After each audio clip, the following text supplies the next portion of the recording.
Bab 1367. 6 Mahaguru besar menjadi pelayan. 3 wangsa lain juga siap bergerak.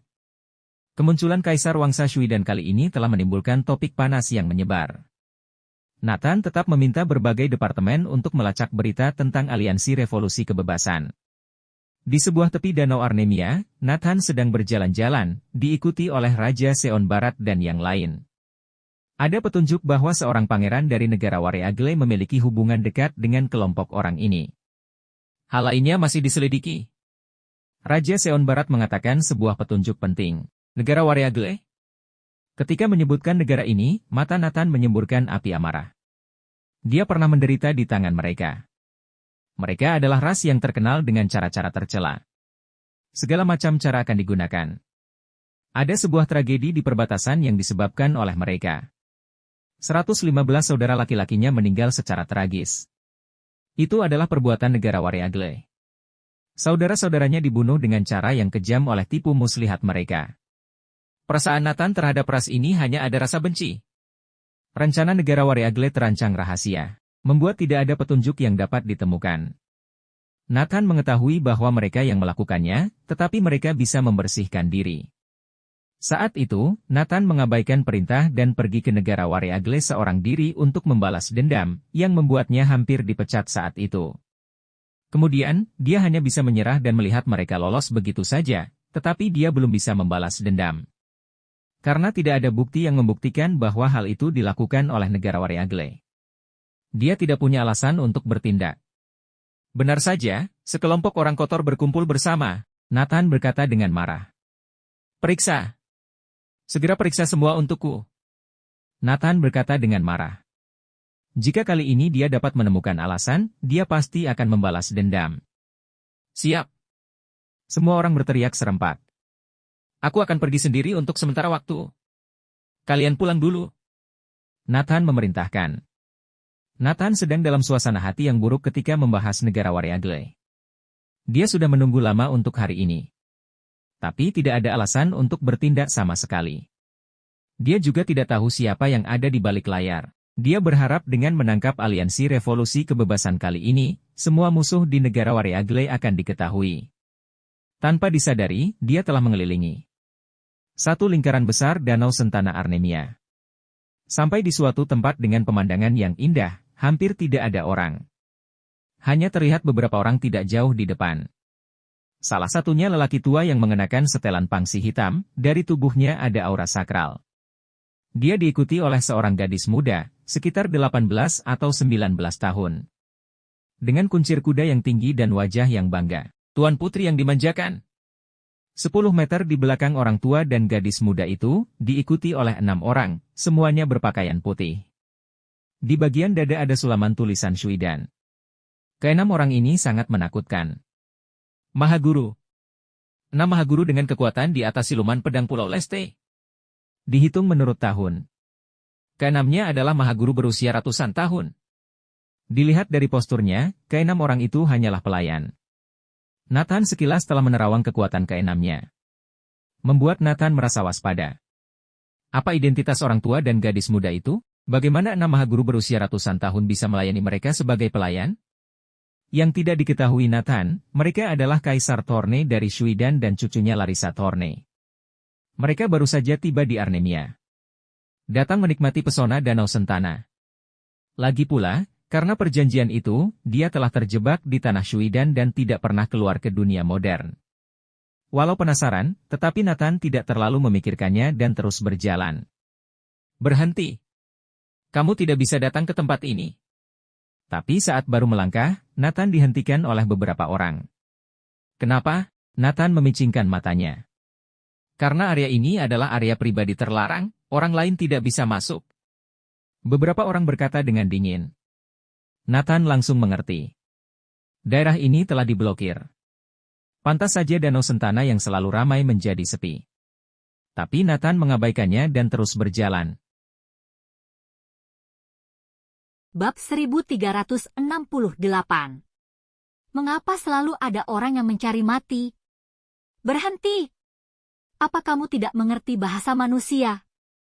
Aku menyuruhmu berhenti, apa kamu tidak mendengarnya? beberapa orang menghardik dingin. Raja Shuidan baru saja datang, dan mereka bertanggung jawab untuk mengosongkan area. Setelah mengungkapkan identitas mereka, semua orang yang datang mundur dengan tertib. Tidak ada yang berani mengatakan tidak. Lalu datang seorang pemuda tolol. Dan masih memaksa masuk. "Minggir, jangan halangi jalanku." Nathan berkata dengan suara yang dalam. Sekarang suasana hatinya sangat suram. Menghalangi jalannya berarti memprovokasi dia. "Apa kamu tahu identitas kami?" Wangsa Shuidan. Saat beberapa orang ingin mengungkapkan identitas mereka untuk menakuti Nathan. Tanpa diduga, Nathan dalam sekejap mendorong mereka. "Aku tidak ingin tahu." Didorong pergi dengan mudah, mata mereka penuh ketakutan. "Pengawal! Hentikan dia!" Mereka berseru. Tak. Segera, Master Wangsa Shuidan yang bersembunyi di kegelapan muncul satu demi satu dan menghentikan Nathan. "Minggir jika tidak ingin mati!" Nathan meraung dengan marah. Lancang, beraninya bertingkah di depan Wangsa Shuidan? "Cari mati!" Seseorang berteriak dengan dingin. "Orang yang ingin aku hajar memang Wangsa." Nathan langsung menyerang.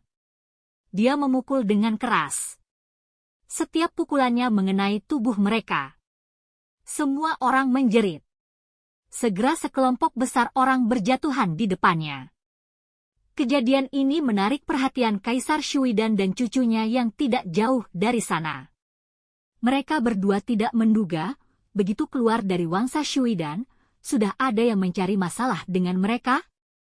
Apa sudah bosan hidup? Ada orang yang begitu berani di dunia ini? Beraninya mereka memprovokasi keberadaan dewa. Kaisar Wangsa Shuidan berkata dengan suara yang dalam. "Apa yang terjadi?" Ketika kerumunan datang, mereka langsung berkata dengan tegas. Larissa-Thorne menatap Nathan dengan matanya yang indah. "Tuan, anak ini tidak mendengarkan anjuran kami, memaksa masuk kemari." Setelah Kaisar Thorne mendengar itu, wajahnya menjadi dingin. "Tuan." Semua anggota Wangsa Shuidan membungkukkan badan mereka serempak dengan ekspresi panik. Mereka takut orang ini akan marah.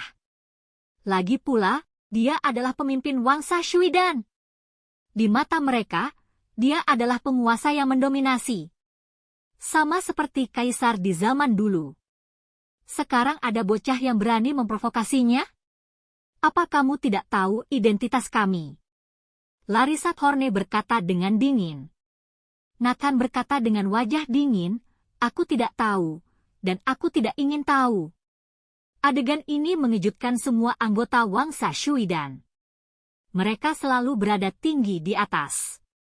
Sekarang memasuki dunia modern, mereka menganggap dirinya sebagai keberadaan seperti dewa.